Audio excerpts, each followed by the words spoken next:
is Shinigami, and today I'm reviewing Bleach Chapter 545. Bleach Chapter 545. So, I was surprised, honestly, by the manga coming out sort of this week.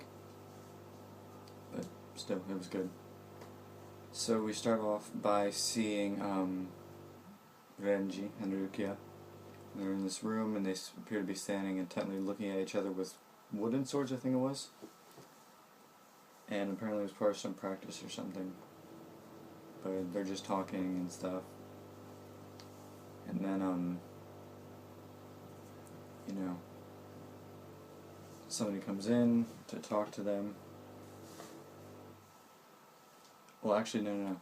Rukia gets a call saying that, I'm sorry, my memory's a bit foggy. But Rukia gets a call from Kenjiro, and he's saying that Byakuya is alright. And then,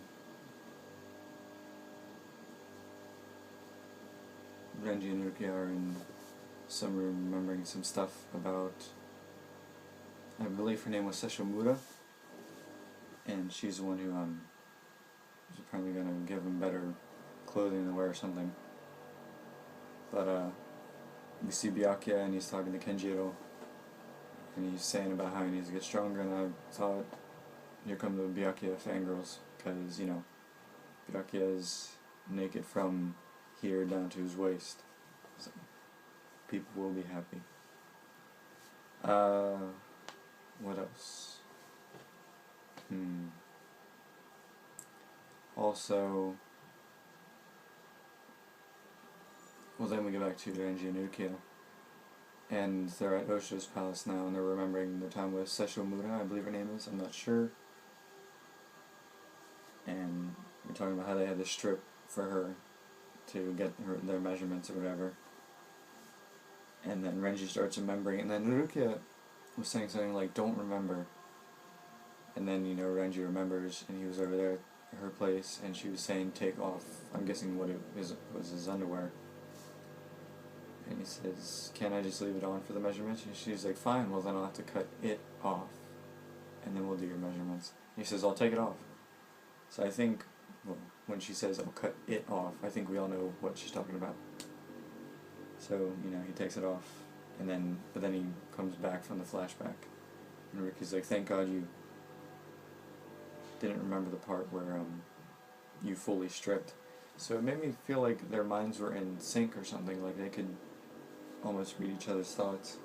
I wonder what was going on here. I think Kubo will let us know soon. What else is there? Well, then Osho comes in, and I can't remember exactly what he said, but I think it was just sort of training. Oh yeah, he wanted them to come train with him, sort of. So like, alright. And we go to the human world. Oh, I forgot. In the very beginning, sorry guys, in the very beginning, we see the Kurosaki household, and Yuzu is making dinner or whatever, and she calls upstairs to Karin and Ishin. And Ishin says, I'll be right down as soon as I'm done with this sick patient. And the sick patient is like, are you talking about me? And then Karin's in her room playing video games, which I give her a thumbs up for playing video games. She says, I'll be down after I beat this boss. So, it was nice to see the Kurosaki family again, and Yuzu and Karin. So anyway, back to the part with, we go back to Karakura Town near the end, and we see Keigo, Tatsuki, and Mizuro, and they're all talking, and then somebody says, excuse me, and it turns out to be Shansui Kyoroku. Oh my god, I keep forgetting parts, sorry guys, really sorry. I don't know why my brain's just not working right now. There was a part with Hirako and Hiyori talking, so we see the visors again, and Shinji was saying something about Hiyori being the chosen one. So I'm guessing he wants her to come to Soul Society, I'm not sure. But it was nice seeing them again. Oh wait, no. They were repairing the thing in between the human world and the Soul Society. Anyway, I don't think I forgot anything now. I think I can move on. So then we go back to Shansui, Keigo, Mizuro, and Tatsuki. and they want to know who he is, and then all of a sudden, out of nowhere, Mizero was like, "You're the captain of Squad 8. Yeah, I remember you."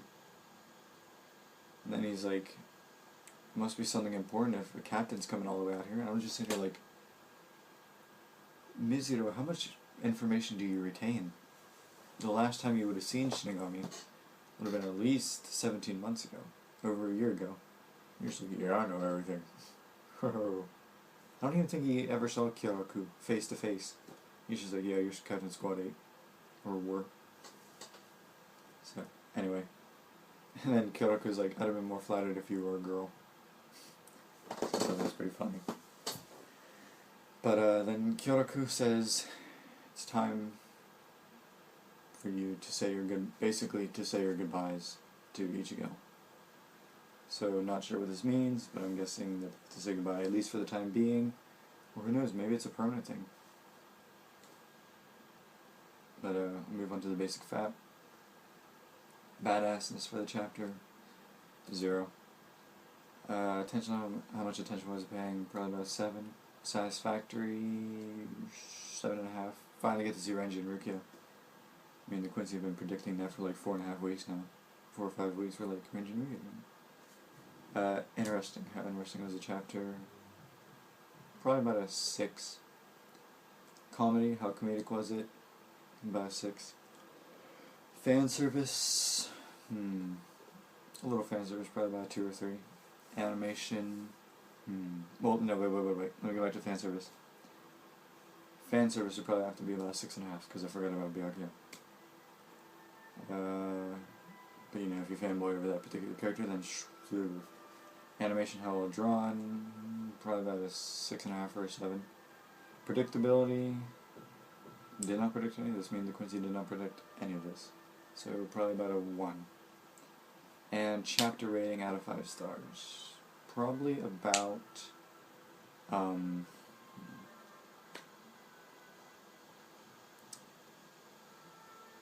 probably about 3.2.